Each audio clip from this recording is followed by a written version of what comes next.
أعوذ بالله من الشيطان الرجيم. بسم الله الرحمن الرحيم. وعلى الثلاثة الذين خلفوا حتى إذا ضاقت عليهم الأرض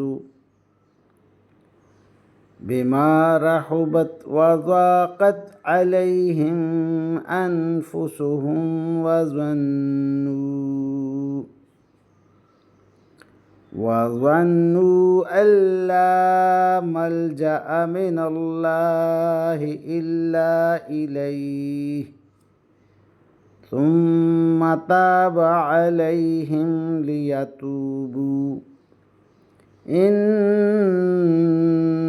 الله هو التواب الرحيم.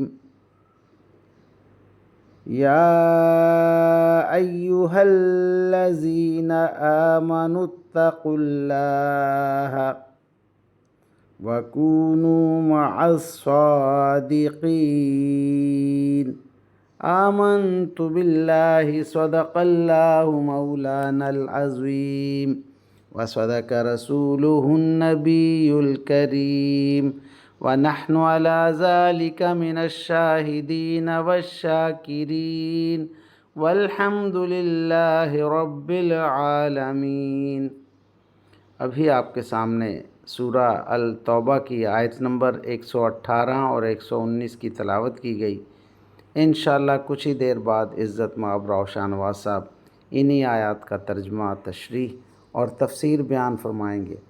اللہ تعالیٰ سے دعا ہے کہ ہمارا پڑھنا، آپ لوگوں کا سننا اللہ تعالیٰ قبول و منظور فرمائے اور اس پر عمل کی توفیق عطا فرمائے، آمین یا رب العالمین۔ اعوذ باللہ من الشیطان الرجیم، بسم اللہ الرحمن الرحیم۔ ملتان سے شانواز تمام دوستوں کو السلام علیکم ورحمۃ اللہ وبرکاتہ۔ دوستان گرامی، آپ کے سامنے سورہ توبہ کی آیت نمبر 118 اور 119 کی تلاوت کی گئی۔ اب ان آیات کریمہ کی آسان ترجمہ، تشریح اور تفسیر حاضر خدمت ہے۔ اللہ تعالیٰ قرآن پاک میں ارشاد فرما رہا ہے، اور ان تینوں پر بھی اللہ نے رحمت کی نظر فرمائی جن کا فیصلہ ملتوی کر دیا گیا تھا، یہاں تک کہ جب ان پر یہ زمین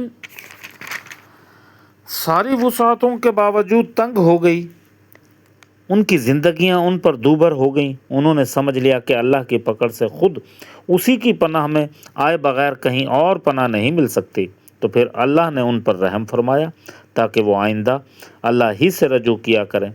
یقین جانو اللہ بہت معاف کرنے والا اور بہت بڑا مہربان ہے۔ اے ایمان والو، اللہ سے ڈرو اور سچے لوگوں کے ساتھ رہا کرو۔ اللہ اکبر، اللہ اکبر۔ یہ جنگ تبوک میں شامل نہ ہونے کا واقعہ ہے، اور اس میں 3 صاحبان تھے جو جنگ تبوک میں شامل نہ ہو سکے اور وہ پیچھے رہ گئے۔ ان تینوں میں ایک صاحب ابن کعب ہیں۔ ابن کعب سے مروی ہے یہ کہ کعب بن مالک، ایک صاحب ہیں کعب بن مالک، دوسرے کا نام ہے مرارہ بن ربی، اور تیسرے کا نام ہے ہلال بن امیہ۔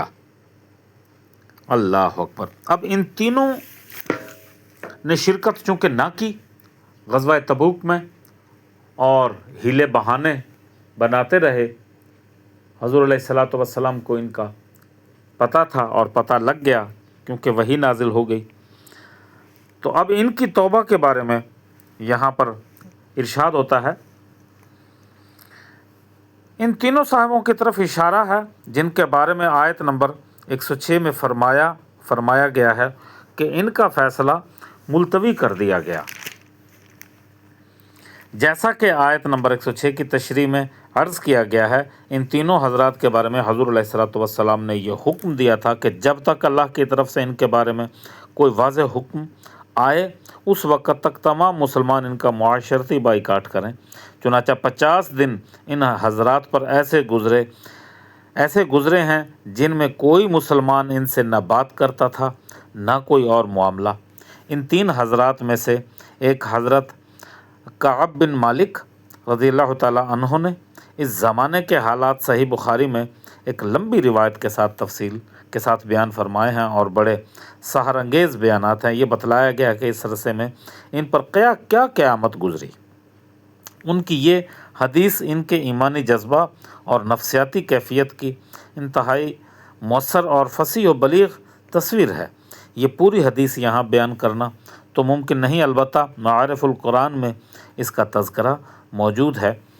یہ ان 3 حضرات کے واقعے سے ملنے والا سبق یہ ہے کہ جن کی طرف اللہ تعالیٰ نے توجہ دلائی، انہوں نے اپنی غلطی کو چھپانے کے لیے منافقین کی طرح جھوٹے بہانے نہیں بنائے، بلکہ حقیقت بیان فرما دی اور سچ بیان کر دیا کہ ان کے پاس کوئی عذر نہ تھا۔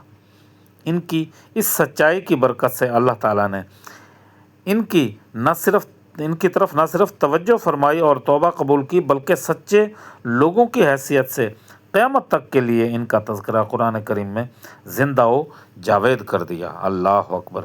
اس آیت میں یہ تعلیم بھی ہے کہ انسان کو اپنی صحبت سچوں کے ساتھ رکھنی چاہیے، جو زبان کے بھی سچے ہوں اور عمل کے بھی سچے ہوں۔ اگرچہ اعمال میں بعض جھوٹے نظر آتے ہیں، لیکن ان کے ثواب ان کے مجاہدین کے بہترین اعمال کے برابر دیا جائے گا۔ یہاں یہ واضح رہے کہ قرآن کریم میں احسن کو بہترین کا اعمال کا صفت قرار دیا گیا ہے اور اسے جزا کی صفت میں بیان کیا گیا ہے۔ علامہ ابو حیان نے فرمایا ہے کہ اس کی اشکال پیش کی ہیں اور اس کو اطمینان بخش جواب دیا ہے۔ اللہ اکبر، اللہ اکبر۔ چنانچہ علامہ آلوسی نے بھی اس اعتراض کو نقل کر کے اس کی تائید کی ہے، لہٰذا یہاں ترجمہ تفسیر کے مطابق جو